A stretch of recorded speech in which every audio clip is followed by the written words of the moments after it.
está em repouso sobre a mesa, imagina que a minha mão aqui é a mesa, tá? Ele tende a permanecer parado, a menos que você o empurre, ou seja, aplique uma força sobre ele, exemplificando o caso do repouso, certo? Ou seja, do equilíbrio estático. Se eu não aplicar nenhuma força, meu lápis vai continuar parado, aqui em equilíbrio estático, né? Agora, o meu exemplo cotidiano 2. Quando você está em um carro, a uma certa velocidade constante, e ele freia bruscamente, tipo, você está aqui, aí aparece um carro de repente na sua frente, você freia assim e o seu corpo vai para frente, pronto. Seu corpo é jogado para frente, porque ele tende a continuar o movimento que ele estava realizando anteriormente. O carro não estava em movimento.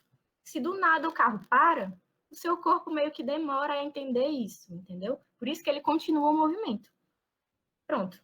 Isso é o caso do movimento retilíneo uniforme, que é o nosso equilíbrio dinâmico. Então, a primeira lei é essa lei da inércia. Passando para a segunda lei, eu vou deixar como tarefa de casa para vocês lerem o enunciado oficial e vamos direto à explicação do que é, tá? A lei da superposição de forças ou princípio fundamental da dinâmica. Essa é realmente que envolve cálculo, assim, é a que a gente mais usa, mas as outras são importantes para questões teóricas. Essa lei afirma que o módulo da aceleração produzida sobre um corpo é diretamente proporcional ao módulo da força aplicada sobre ele, enfim. Matematicamente, é essa formulazinha aqui, ou essa aqui que é mais conhecida, que é só o m está dividindo, né? Passa multiplicando, aí fica força resultante igual a massa vezes a aceleração, certo?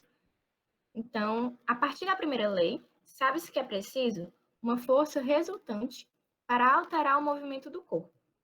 Com a segunda lei, pode-se calcular a aceleração gerada nesse corpo, na mesma direção e sentido da força aplicada, sabendo que sua intensidade é o valor da massa do corpo. Então, tipo assim, isso aqui nada mais é que uma equação matemática de 3 incógnitas: força, massa e aceleração.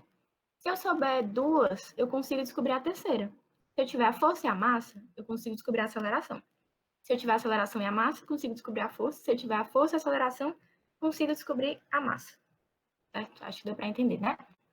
Pronto.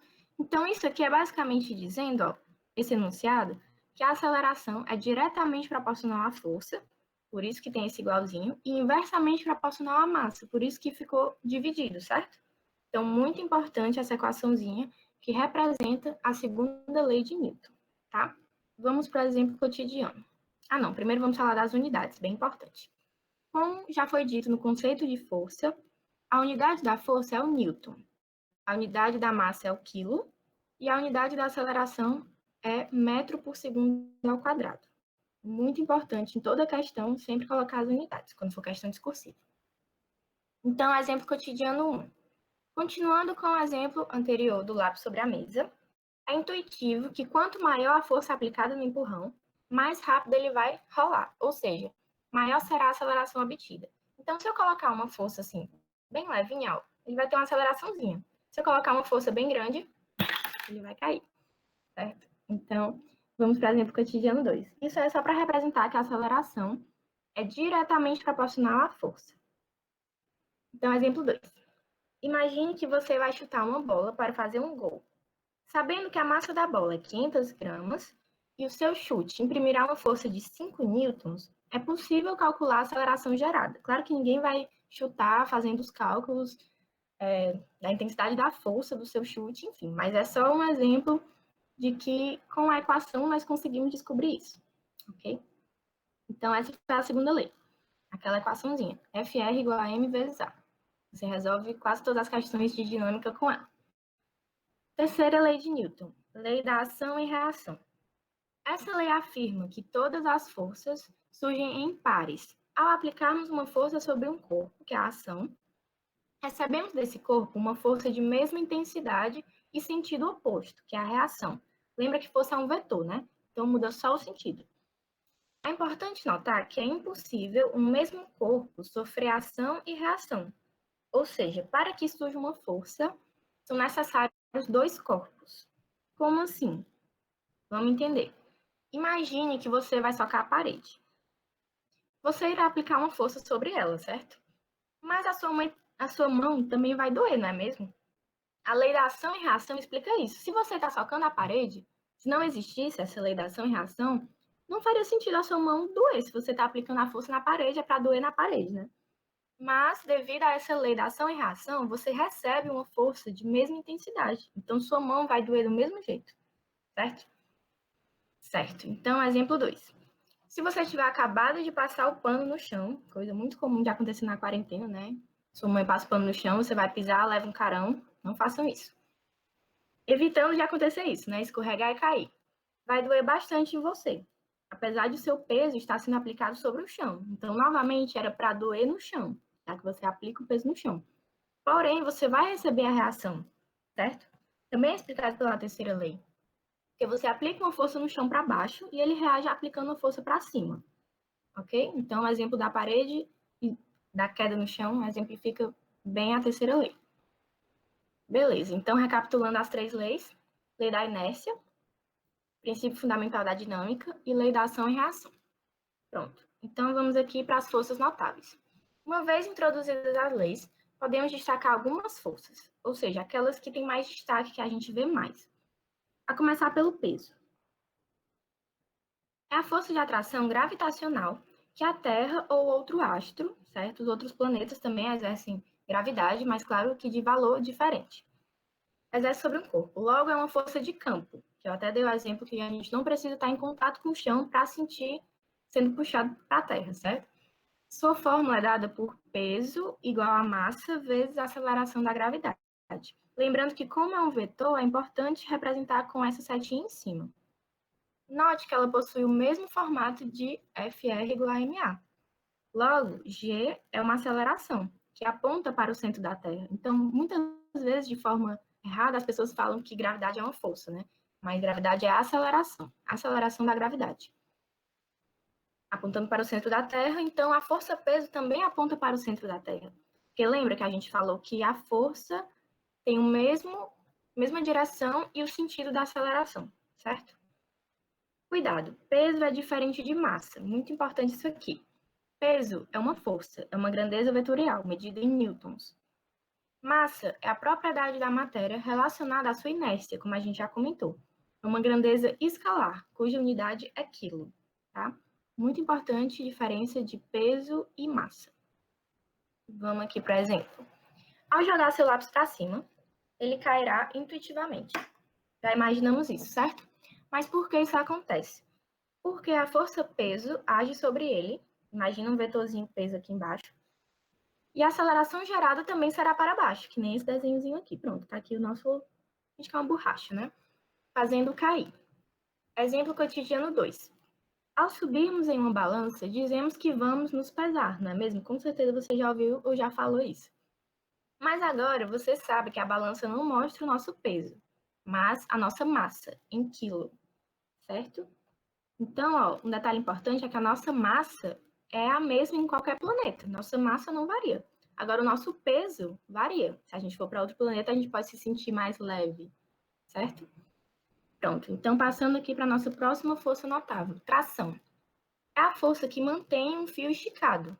E o fio, por sua vez, também aplica uma força de mesma intensidade no corpo, né? Ação e reação, a gente já sabe disso. Então, essa força aqui, sempre que tiver um fio, eu vou ter tração, se ele estiver esticado. É importante saber o conceito de fio ideal, pois é aquele que tem massa desprezível, ou seja, ele é tão leve que a gente finge que ele não tem massa. E é inextensível, ou seja, ele não estica, não varia o seu comprimento. Ele atua somente como um transmissor e as forças em suas extremidades são sempre de mesma intensidade. Como assim um transmissor?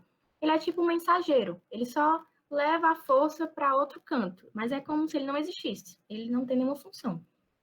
Além de fios, também é comum analisar polias ideais, que é esse círculozinho aqui que tem um fio passando por cima. Então, é o mesmo princípio dos fios, tá? A força que eu tenho em uma ponta do fio é a mesma força que eu vou ter na outra ponta. Vamos entender melhor no exemplo cotidiano. Imagine que você está brincando de cabo de guerra com um amigo.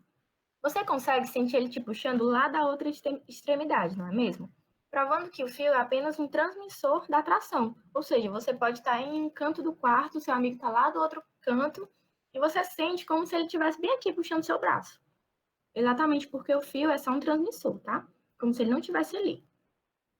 Exemplo cotidiano 2. Imagine agora que tem um relógio de pêndulo na sala da sua casa, com uma estrutura semelhante a essa. Perceba que na posição central, a tração e o peso se cancelam, aquele fato que eu tinha falado, né? E o corpo fica em equilíbrio, certo? Pronto. Agora vamos para a força elástica.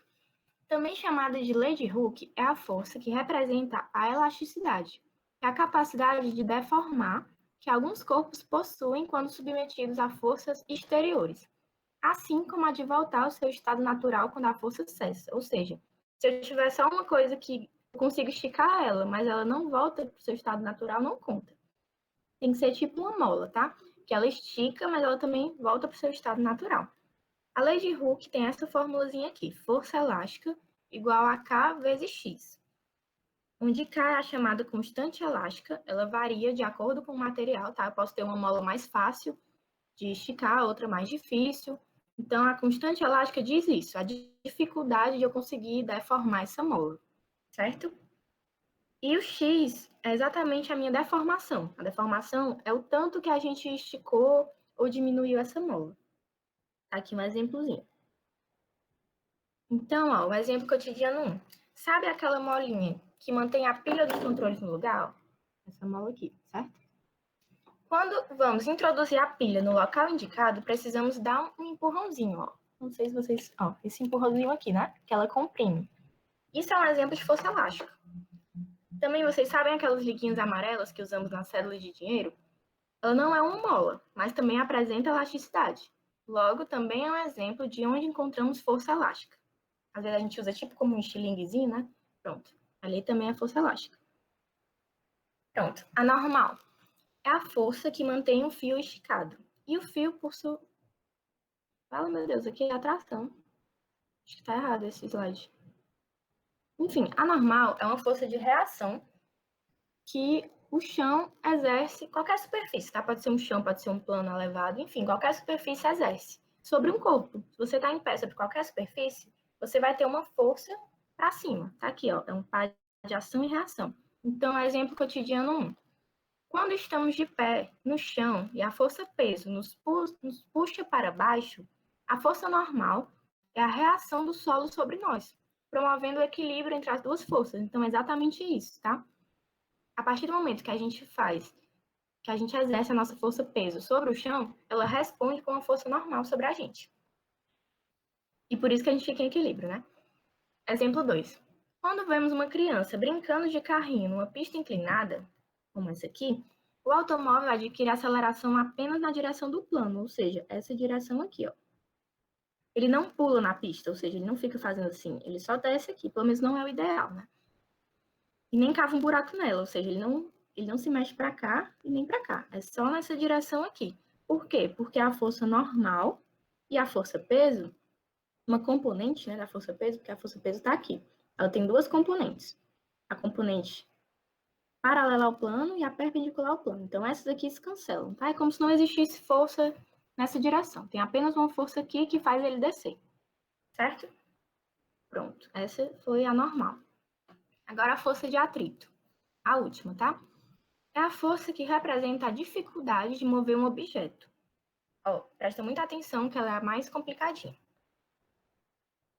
Ela é uma força de resistência que surge no sentido oposto ao movimento induzido por uma força aplicada.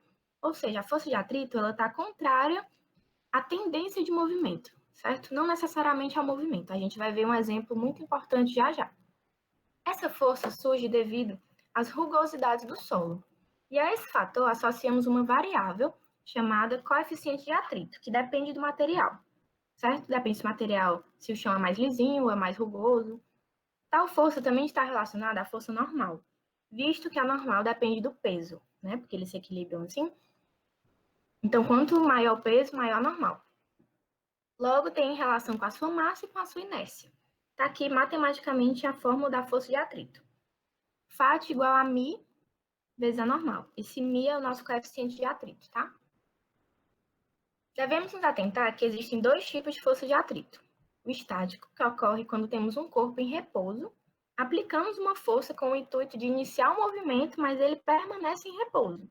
Enquanto o corpo estiver em repouso, Mesmo com o aumento da força, a força de atrito vai continuar sendo denominada estática e o seu coeficiente também. Porém, existe um valor limite que essa força atinge e faz o corpo se mexer.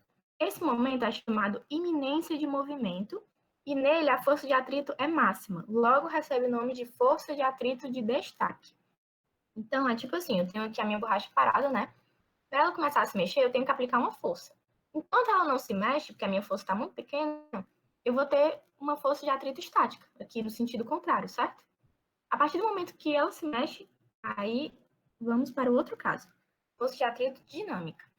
Após o movimento iniciar, o corpo ficará sujeito a uma força de atrito constante, chamada força de atrito dinâmico, e sob um coeficiente de atrito dinâmico também. Então, note que nós temos dois coeficientes diferentes, um para o estático e um para o dinâmico. E o estático é sempre maior, tá? Isso é só um detalhe. O importante é entender o conceito. Então, exemplo 1. Se colocarmos uma mala em um plano inclinado, como aqui, ela pode até não cair. Por que isso acontece? Porque a força de atrito estático vai se cancelar com a componente Px da força peso. Essa componentezinha aqui, ó, ela vai se cancelar com o FAT, deixando o corpo parado. Mas vai ter uma hora que não vai mais aguentar, né? Exemplo 2. Se empurrarmos levemente nossa borracha, ela não irá se mexer. Foi aquele exemplo que eu dei. Devido à força que estamos fazendo, está sendo cancelada pela força de atrito estático. Entretanto, se continuarmos aumentando a força, chegará um momento que alcançará a força de atrito de destaque e começará a se mover com velocidade constante, ou seja, sem aceleração, enquanto a força aplicada foi igual à força de atrito, né? Lembra? Equilíbrio sem aceleração. A partir do momento que eu colocar uma força maior que a força de atrito, eu vou ter uma aceleração. Pronto, exemplo 3 para finalizar. Esse é muito importante. Quando a gente anda, nós só conseguimos ir para frente devido ao atrito recebido no mesmo sentido do movimento, pois ao empurrarmos o chão para trás, temos a reação da força de atrito para frente. Tipo assim, ó, tá aqui a gente andando, né? A gente empurra o chão para trás. Então a gente recebe uma força de atrito para frente, impulsionando o nosso movimento. Para simplificar, basta pensar que em uma pista de gelo bem polida, quase sem atrito, é muito difícil de andar, né? Pronto, então só uma questãozinha resolvida aqui para finalizar, caiu na Enem 2013. Uma pessoa necessita da força de atrito em seus pés para deslocar-se sobre uma superfície. Logo, uma pessoa que sobe uma rampa em linha reta será auxiliada pela força de atrito exercida pelo chão em seus pés. Em relação ao movimento dessa pessoa, quais são a direção e o sentido da força de atrito mencionada no texto? Pronto, exatamente o que a gente acabou de falar. É paralela ao plano, paralelo é assim, tá? E no mesmo sentido. Por que não é sentido contrário? Porque se fosse em sentido contrário, a gente não andaria para frente, né? Então, pronto, justificando que é esse item. Agora vocês vão continuar aqui com o Wesley. Ficou alguma dúvida? Podem perguntar, tá? Wesley? Tô aqui.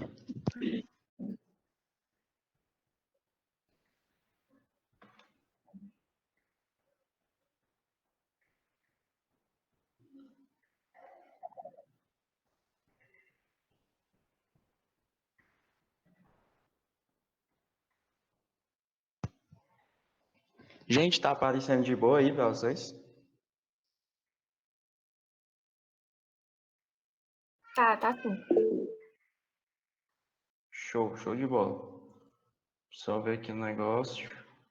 Pronto, então vamos lá. Boa tarde, pessoal. Então, ó, só para a gente dar continuidade e encerrar esse papo de teoria para partir para a parte de questões mesmo, que é o que mais interessa, né? Eu vou meio que juntar agora o que o João falou e o que a Malu falou, certo? Então, a gente vai estudar agora os movimentos, certo? Então, o ato de um corpo se movimentar, o ato de um corpo se deslocar, certo? A partir do momento que eu também tenho uma força atuando naquele momento. Então, tipo, o que é que acontece quando eu tenho força e deslocamento interagindo um com o outro? E aí vai surgir, obviamente, o que a gente chama de trabalho, certo? Então, a gente pode entender trabalho como uma grandeza que relaciona a ação de uma força sobre um corpo devido ao deslocamento que essa mesma força provoca, certo? Então, aqui eu tenho, por exemplo, um corpo que está sendo puxado por essa força F aqui, certo? E ele conseguiu se deslocar esse tamanho D aqui, ó. E aí, o que é que eu quero que vocês entendam com isso? Seguinte, olha para a definição. Eu tenho uma força que provocou deslocamento. Pergunta, olhando para esse corpo que eu tenho aqui, certo? Olhando para esse corpo se deslocou para cá? Não, ele não se deslocou para cá. Mesmo que a força esteja apontando para esse ponto, o corpo se deslocou para cá, certo? Aí você me pergunta, vale, Wesley, mas tu não disse que trabalho é a força que provoca um deslocamento? Justamente, galera. Então, eu consigo perceber que mesmo que essa força esteja apontando para cá, não é ela toda que me permite um movimento, não é ela toda que ocasiona um deslocamento. É apenas essa partezinha da força aqui que está me possibilitando movimentar. Wesley, como assim? Vamos lembrar de vetores, né, galera? Ó, se eu tenho dois vetores assim, a resultante dá justamente esse vetor grande. Então, tem uma força F, que eu vou chamar de Fn, e eu tenho uma força Ft. Se eu observar bem, a única parte do meu corpo que está, da minha força que está ocasionando deslocamento, é justamente esse Ft. Então, não é toda a minha força F que me provoca deslocamento, é só esse Ft. Aí você fala, vixe, Wesley, então como é que eu vou calcular isso? Galera, é o seguinte, se a força está inclinada, vai ter um ângulo em relação ao meu chão, em relação ao meu eixo de movimento, certo? E se a gente lembrar da matemática, se eu tenho um triângulo retângulo desse formato, onde aqui eu tenho um ângulo θ, certo? E aqui é minha hipotenusa F, e aqui é o meu Ft, certo? O meu cosseno de θ dá exatamente Ft, né? Sobre F. Então, o meu Ft vai ser justamente F cosseno de θ. Então, a força que é responsável por ocasionar esse deslocamento é justamente o Ft. E aí, ó, eu disse para vocês que trabalho é dado pelo produto, né, da relação de uma força que causa um deslocamento. Ora, quem é a força que causa o deslocamento? F cosseno. Quem é o meu deslocamento? D, né? Então, eu tenho que o meu trabalho é justamente F cosseno D. Para ficar bonitinho, né? Como a ordem dos tratores não altera o viaduto, a gente pode botar que trabalho é igual a F D cosseno θ. E aí nasce a nossa expressãozinha de trabalho, certo? Malu falou que força é dada em newtons. Então, tem o newton aqui. Deslocamento é dado em metro, certo? Newton vezes metro, a gente deu o nome bonitinho de Joule, certo? Um J. O S e o cosseno, galera, cosseno é só uma medida, né? Uma razão. Então, com certeza, não tem unidade adimensional, beleza? Aí vamos olhar. Se a minha força e o meu deslocamento estiverem na mesma direção e em sentidos iguais. Então, eu tenho a força aqui e o deslocamento também aqui. Qual é o ângulo entre esses vetores? É zero. Não tem ângulo. Então, cosseno de zero, a gente sabe que é 1, né? Então, cosseno de zero, 1. Então, eu tenho que o meu trabalho é dado simplesmente por isso. Agora, quando está em sentidos opostos, tem uma força aqui e o deslocamento aqui. O ângulo entre os vetores é de 180 graus. Cosseno de 180 é igual a menos 1, certo? Então, o trabalho vai ser negativo, porque a força está indo ao contrário do meu movimento, certo? Beleza, galera? Tranquilidade? Vamos seguir. Visualmente falando, gente, se eu tenho um gráfico aleatório da grandeza força em relação ao meu deslocamento, certo? O que é que eu vou ter? Gente, olha só para o gráfico, certo? Força, deslocamento. Força, deslocamento. O que é o produto força, deslocamento? A gente acabou de ver que é trabalho, né? Então, ó, da mesma forma que no gráfico V, né? No gráfico que a gente tem que V é igual a delta S sobre delta T, na mesma forma que a gente tinha um gráfico quando a gente tinha V em função do tempo que a área dava justamente o meu espaço, que o João falou, quando eu tenho um gráfico força V em relação ao meu deslocamento, a área vai dar justamente igual ao meu trabalho, certo? Então, a área numericamente igual ao meu trabalho, beleza? Show de bola. Trabalho de algumas forças notáveis, como a Malu falou, certo?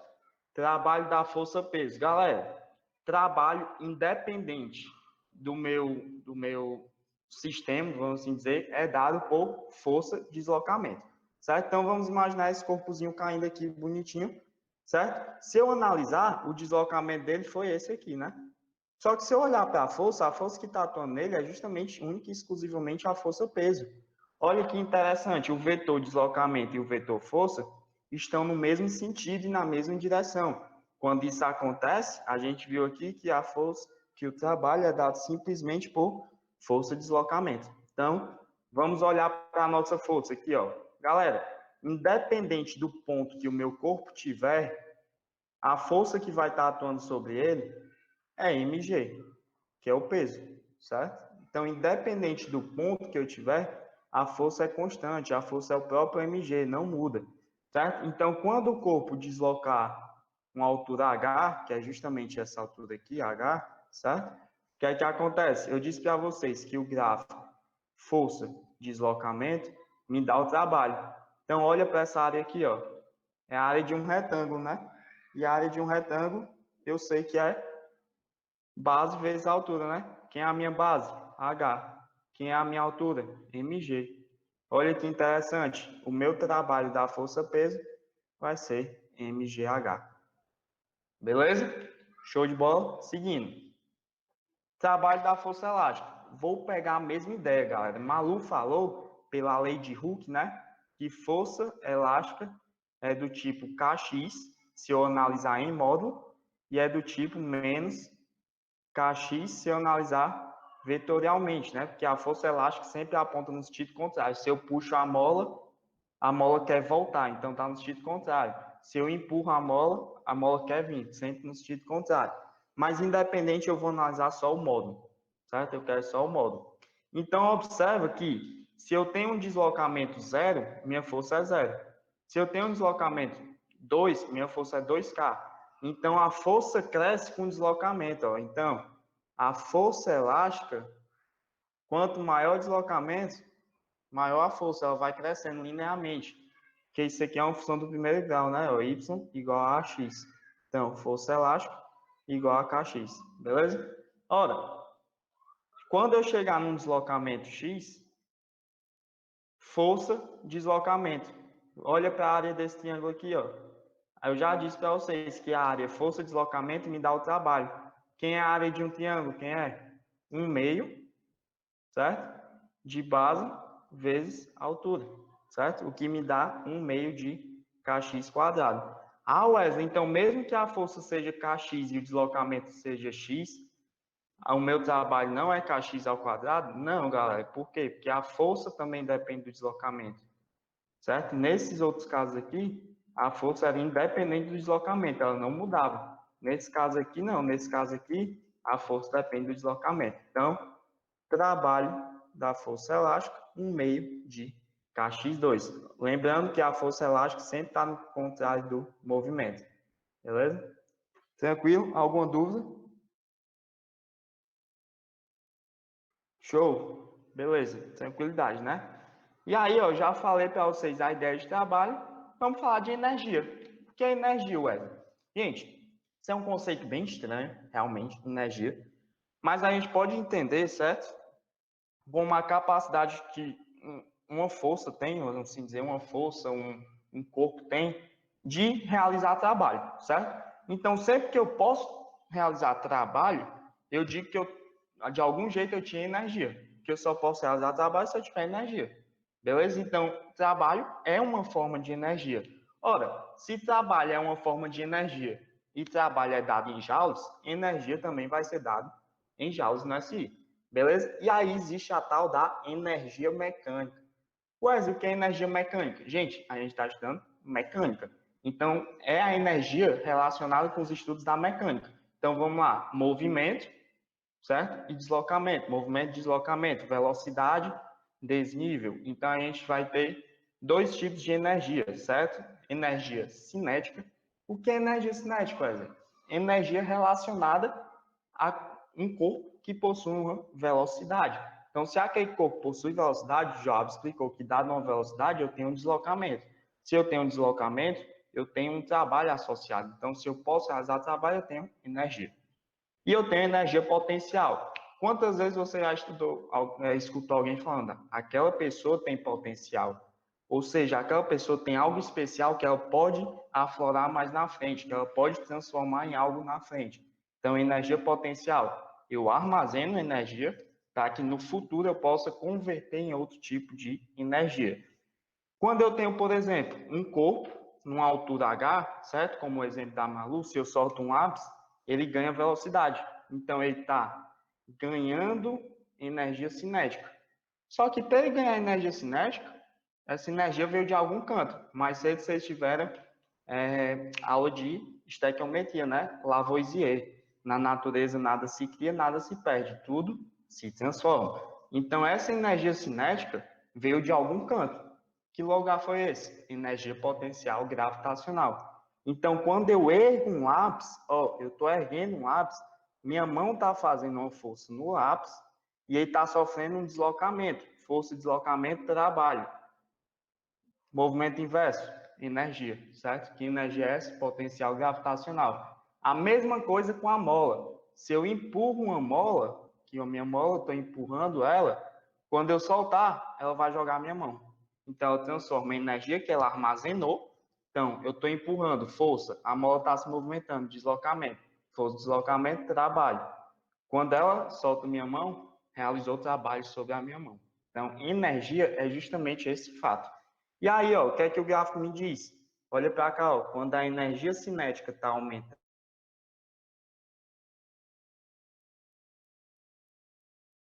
está diminuindo, a energia potencial está aumentando. De tal forma que a minha energia mecânica fique constante. Como assim, Wesley? Não muda. Então, tipo, tudo que eu tinha de potencial, quando eu transformo em cinética, minha energia potencial é zero. E quando eu não tenho cinética, minha energia potencial é máxima. Certo? Então, é justamente essa relação. Certo? E quando é que eu não posso conservar a energia, Wesley? Quando eu tiver forças dissipativas, como, por exemplo, o atrito. Então, a energia mecânica inicial seria a minha energia mecânica final quando eu conservo. Só que quando eu não conservo, alguma coisa foi perdida na forma de dissipação, né? Na forma de trabalho dissipado, que nesse caso aí a gente vai entender como trabalho da força de atrito. Então, se eu não tiver atrito, energia mecânica igual a energia mecânica final. Se eu tiver atrito, então a quantidade que eu perdi, mais a quantidade que restou para mim, é a quantidade que eu tinha no começo, certo? Se eu tinha 10 reais, perdi 3, é porque agora eu tenho 7. Então, a energia mecânica inicial é igual a final, mais o quanto eu perdi. Se eu tenho 10 não perdi nada, eu continuei com 10. Beleza? Tranquilo essa ideia de energia?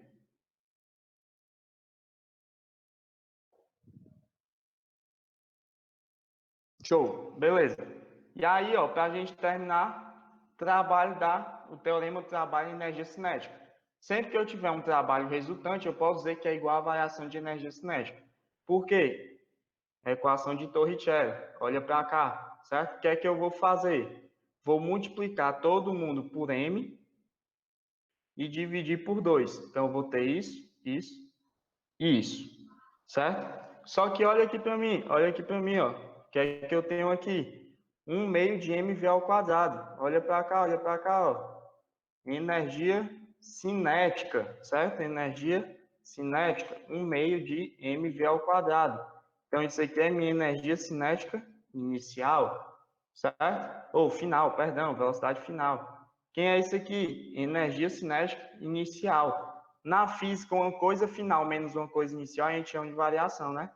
E o que é isso aqui, ó? 1/2 vezes 2. Morre, né? M vezes A. Malu falou, força, né? Força vezes deslocamento. Trabalho. Então, energia, variação de energia cinética é igual ao meu trabalho.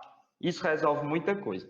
Beleza, galera? E para finalizar minha parte teórica, potência. Gente, potência é o fato de o quanto eu posso realizar trabalho, o quanto eu posso fornecer ou receber energia, dado um período de tempo. Então, se eu sou muito potente, eu dou muita energia em um curto tempo. Se eu sou pouco potente, eu dou pouca energia no mesmo tempo, certo? Então, energia sobre tempo, joules sobre segundo, deu-se o nome bonitinho de watt, beleza? E aí, quando eu tiver um movimento linear, certo? Olha para cá, o meu trabalho, que é uma forma de energia, no tempo. Quem é trabalho? Força vezes deslocamento. Olha para cá, ó. Joab falou disso aqui, o que é deslocamento no tempo, que é ΔS sobre ΔT, velocidade média, certo? Então, para movimentos lineares, eu posso dizer que a potência é simplesmente minha força média vezes minha velocidade média, beleza? E aí, a observaçãozinha para o nosso cotidiano, para a gente entender as coisas no nosso dia a dia, né? Vamos lá, o tal do quilowatt-hora, que a gente vê na nossa conta de energia, né? Então, galera, muitas vezes é utilizado quilowatt-hora para expressar energia. Energia, ué? É, energia, galera. Quando a conta tá alta, conta de energia. Eita, Wesley, mas por que energia? Tipo, se o watt é potência. Verdade. Watt é potência, mas aqui eu tenho watt hora, né, galera? Então é potência vezes tempo. Potência vezes tempo. Que engraçado, não, velho? Potência, tu me disse que era energia sobre tempo. Se eu multiplicar energia sobre tempo por tempo, realmente fica só energia. Então, de fato, o watt-hora, galera, é uma unidade de energia. E quanto é que eu sei mais ou menos quanto é isso? Então, vamos fazer conta. Se eu tenho 1 kWh, eu tenho 1 kW em uma hora. Show! E o que é 1 kW, Wesley? 1000 watts. E o watt é o quê? Joule por segundo. Então, eu tenho 1000 joules por segundo. Show de bola. Potência. E o tempo? Uma hora, né? Só que uma hora é 3.600 segundos. E aí, bora para a boa e velha regra de 3?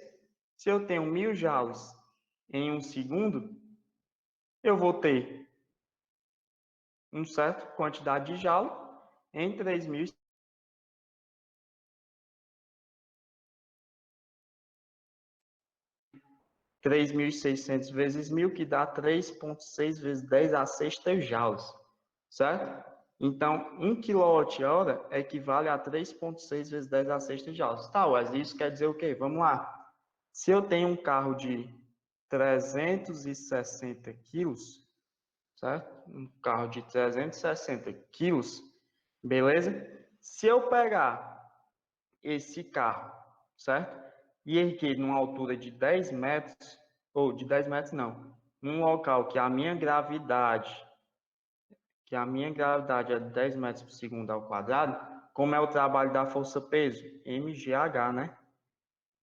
3,6 vezes 10 a sexta de energia, certo?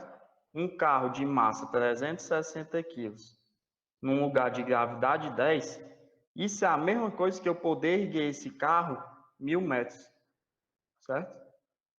Por quê? Porque 1000 vezes 10 vezes 360 dá isso aqui.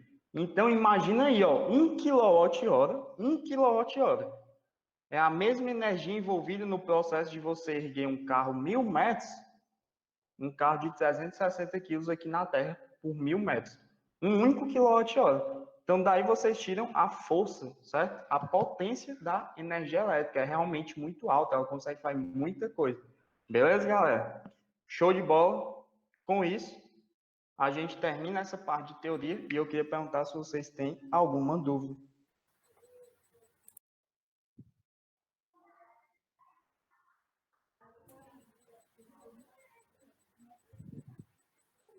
E aí, galera?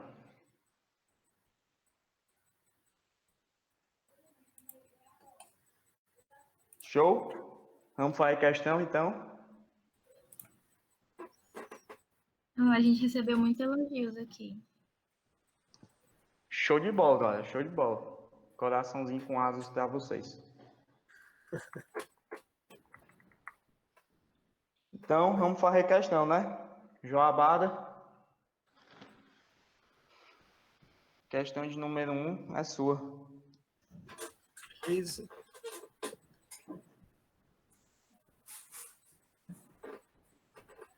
Calma aí, só que o Pode. computador deu bugado aqui.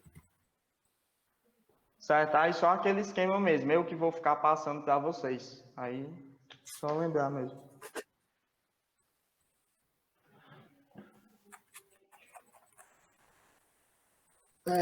A primeira questão é uma questão do Enem de 2017.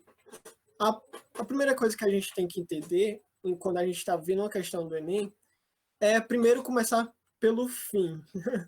A gente não lê normalmente o texto grandão, porque a gente vai perder muito tempo.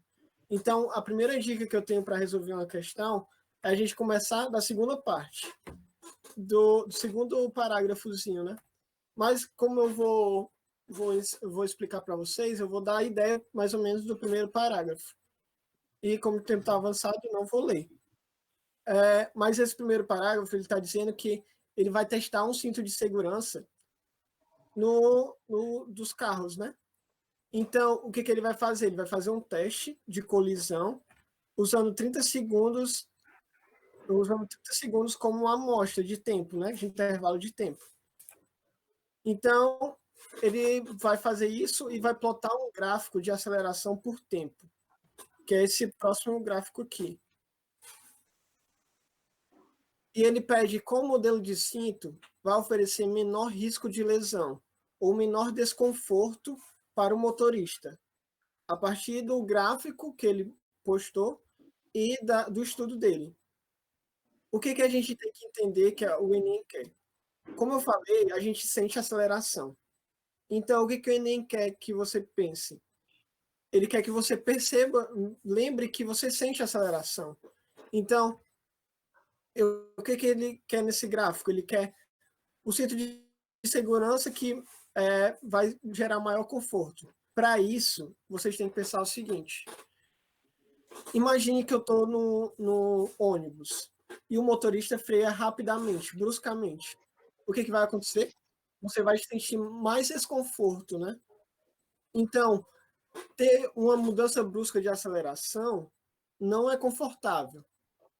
Mas ou seja, num intervalo de tempo pequeno, uma mudança brusca de aceleração, seja ou acelerando ou retardando o movimento, no curto espaço de tempo, vai ser incômodo.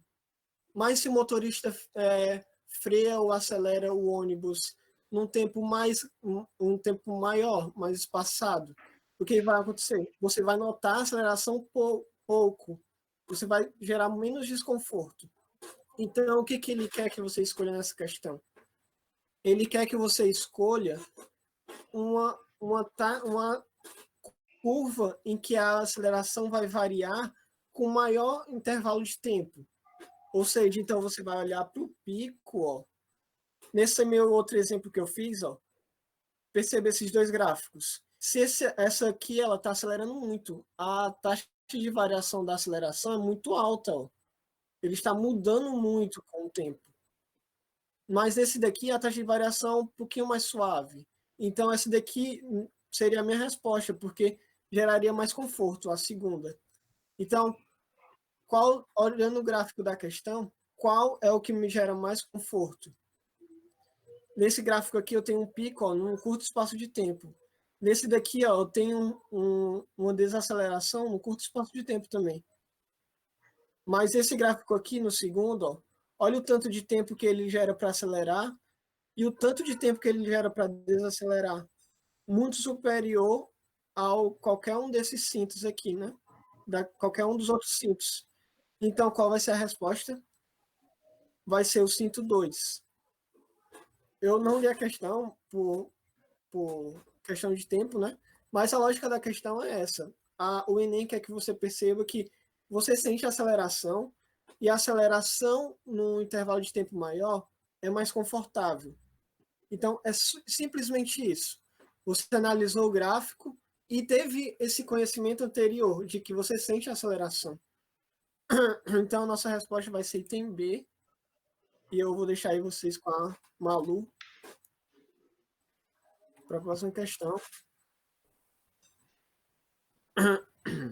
Isso aqui é um exemplo de questão teórica, né? Como eu tinha falado para vocês, que gostam muito de abordar a teoria das 3 leis de Newton. Então, vamos lá. Assinale a alternativa que contém um exemplo de aplicação da primeira lei de Newton. Lembrando que é a lei da inércia. Muito bem. Então, pronto. Item A. Um livro apoiado sobre uma mesa horizontal é empurrado horizontalmente para a direita com uma força de mesma intensidade da força de atrito que atua sobre ele, mantendo em movimento retilíneo e uniforme, aquele exemplo da borracha. Eu tenho uma força que dá a mesma intensidade do atrito, então eu vou ficar em movimento uniforme, certo? Pronto. E eu não vou ter força resultante, né? Já que ele destacou que é a mesma intensidade, então a minha aceleração é zero, ou seja, eu estou em equilíbrio, no caso, um equilíbrio dinâmico, né? Porque não está em repouso. Então, é exatamente isso, certo? Então, o item correto já seria o item A, mas vamos ler os outros. Quando um tenista acerta uma bola com sua raquete, exerce nela uma força de mesma direção e intensidade que a bola exerce na raquete. Esse seria um exemplo claro da terceira lei, né? Ação e reação. Pronto, item C. Em uma colisão entre duas bolas de bilhar, a quantidade de movimento do sistema formado por elas imediatamente depois da colisão é igual à quantidade de movimento do sistema imediatamente antes. Isso aqui a gente não abordou hoje, mas aí já seria outra coisa, seria a conservação da quantidade de movimento, isso. Item D. Em um sistema de corpos onde forças não conservativas não realizam trabalho, só pode ocorrer transformação de energia potencial em cinética ou de energia cinética em potencial. Certo, aí também já seria conservação de energia, né? Não tem a ver com a primeira lei. E o item E, se a força resultante que atua sobre um carrinho de supermercado enquanto ele se move tiver sua intensidade dobrada, a aceleração imposta a ele também terá sua intensidade dobrada. Aí já seria a segunda lei, F igual a MA, né? São diretamente proporcionais. Se eu dobrar o meu F, eu vou dobrar o meu A. Quanto mais forte eu empurro o carrinho, maior a aceleração dele, certo? Então, ficou claro que é o item A? Beleza? Show.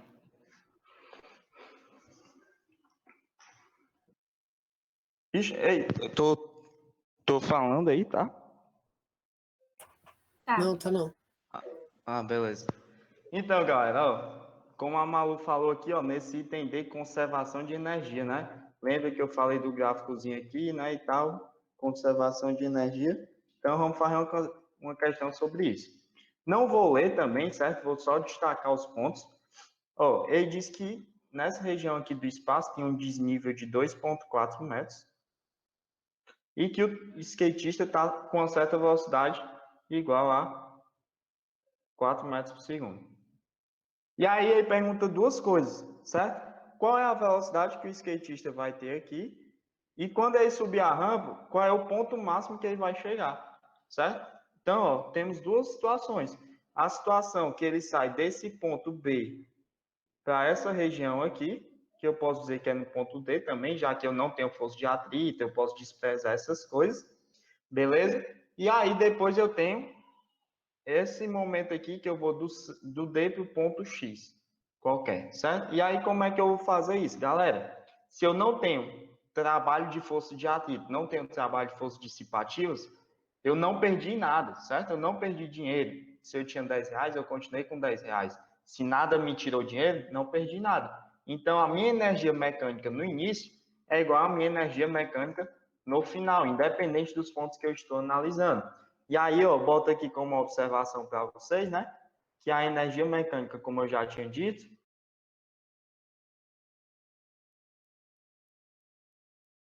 cinética potencial, beleza? Em mecânica.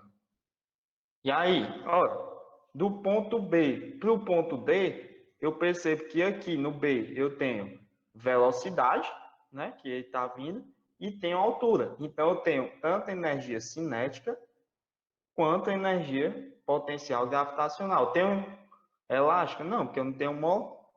E no ponto D? Ora, no ponto D, se eu adotar esse meu nível aqui como referência, certo? Nível de referência, ele não está nenhuma altura desse nível. Então, ele não tem energia potencial gravitacional. Não tem energia potencial elástica, não tem um mola, só tem velocidade. Então, a energia cinética em B mais a energia potencial em B se transformou em energia cinética em D. Show de bola. A massa vai embora, tanto é que muitas pessoas erraram essa questão porque disse que não sabia a massa. Só que a massa vai embora, galera. Eu não preciso da massa aqui, ó. Vai embora, certo? Então, eu vou ter o quê, ó? Justamente essa minha relaçãozinha aqui bonitinha. E aí, eu vou me embora, substituo os valores, né? Eu quero VD ao quadrado. Isso aqui é o que eu quero, certo? Então, VB ao quadrado. Quem é o VB? 4 metros por segundo, né? Ó, 4 metros por segundo. 4 metros por segundo ao quadrado, 16. 2 de H, quanto é G? 10. Então, 2 vezes 10. Quanto é o desnível? 2,4 metros, não é isso? Então, 2,4 metros. Substituindo os valores, certo? Então, VD ao quadrado igual a 16 mais 48,64, raiz de 64, 8. Então, eu sei que no ponto D eu tenho 8 metros por segundo. O que foi que eu fiz aqui? Conservei a energia do ponto B até o ponto D. Show de bola. Matei a velocidade. Vou olhar os itens. 8 metros por segundo. Então, ó, beleza, ó, vai embora e vai embora. Aí eu vou olhar aqui, ó, vou chutar, né? Vou chutar, ó. Aí eu vou e chuto esse aqui, ó, D de Deus, né? Ó. Aí a galera ia errar. Por quê, gente? Isso aqui é um pouco de lógica. Se eu tenho velocidade e altura no começo, certo? No final, eu vou ter só altura. Por quê? Porque eu quero a altura máxima. Eu quero saber até onde ele vai parar. Se ele para, ele só tem altura. Então, velocidade e altura dando só altura. Então, essa quantidade de velocidade também se transformou em altura. Então, não posso dizer que a altura seria a mesma. Vai ser um pouquinho a mais. Então, por lógica, marcaria o item E. Mas fazendo conta, como é que eu acho isso? Então, eu conservo a energia mecânica de D até X. Por quê? Porque aqui eu também não tenho atrito. Então, vamos lá. Em D eu tenho o quê? Só velocidade, né? E no X eu tenho velocidade? Não, não tenho. Por quê? Porque eu quero a altura máxima, eu quero saber onde eu paro. Então, eu só tenho potencial gravitacional, né? Que eu não tenho mola também. Então, altura H, substituindo, ó, energia cinética em D, mvd ao quadrado sobre 2.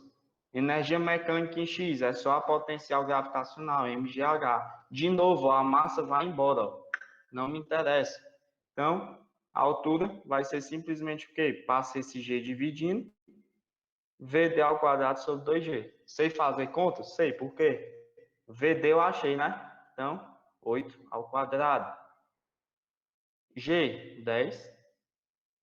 E o 2 aqui, bonitinho. 64 dividido por 20, 32 dividido por 10. 3,2 metros. Então, isso faz como resposta o nosso item é de eu posso passar no Enem, certo? Não vou usar outro merchan porque eu não posso. Beleza? Show de bola.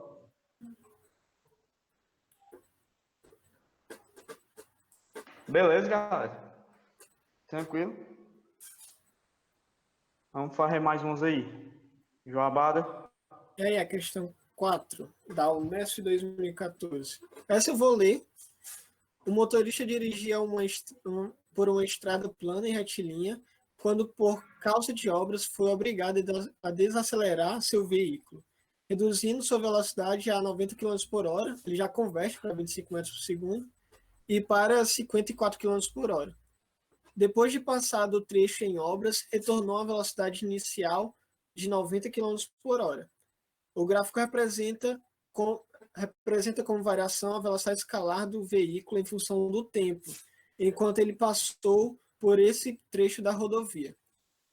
Aí vocês vão ver aí que tem um gráfico, né? E vão notar que no início do gráfico, até o instante 10, ele está com velocidade constante. Depois ele desacelera no instante 10 até o instante 20. E depois mantém uma velocidade constante e depois acelera de novo até manter a velocidade inicial dele, né? É justamente esse buraco aí que tem no gráfico, né? Essa zona mais descida, é o que ele desacelerou por causa do obstáculo. Então, vamos ver o que ele pede aí. Calma aí. Caso não tivesse reduzido a velocidade devido às obras, mas mantido sua velocidade constante de 90 km por hora durante os 80 segundos, representado no gráfico, a distância adicional que teria percorrido nessa estrada seria em metros de. Note que no gráfico. Pode passar, Wesley. Note que no gráfico, a área do gráfico V por T é a distância, não é? Então, essa primeira linha pontilhada aí que eu fiz seria a linha que ele percorreria se ela tivesse mantido, se ele tivesse mantido a velocidade dele em 90 km por hora. E a linha cheia é o que ele fez, na verdade, né? Então, a área desse trapézio aí, para os mais observadores, vai ser exatamente a área que eu quero. Então, essa questão, basta você calcular essa área rachurada aí que eu fiz, essa área pintada, né? Para quem não sabe o que é rachurada. Então, ó, note aí que essa área que eu botei rachurada, que está em roxo, ela tem um trapézio invertido. Então, como é que eu acho a área do trapézio invertido? É a base maior, que é a de cima, mais a base menor, vezes a altura. A altura vai ser justamente a variação da velocidade. Então, eu botei aí basezinha Bzinho, basezona Bzão, e a alturazinha ali, né? Então, achei o que é o Bzinho, que é 60 menos 10. O Bzão é 60 menos 10, o Bzinho é 40 menos 20, que é esse intervalo de baixo aí. E a altura é os 10 metros por segundo. Então, justamente calculei simplesmente a área, que foi a área desse trapézio aí. E deu justamente 350, que é o item E, né? Como o Wesley está botando aí. A gente poderia ter falado, como o Wesley botou aí, calcular a área maior, a área total aqui, né, desse quadrado que ele pintou de amarelo, e pintou de verde, desculpa, e depois menos a área que ele pintou de amarelo. Mas basta a gente calcular a área do trapézio, é, na verdade, mais rápido.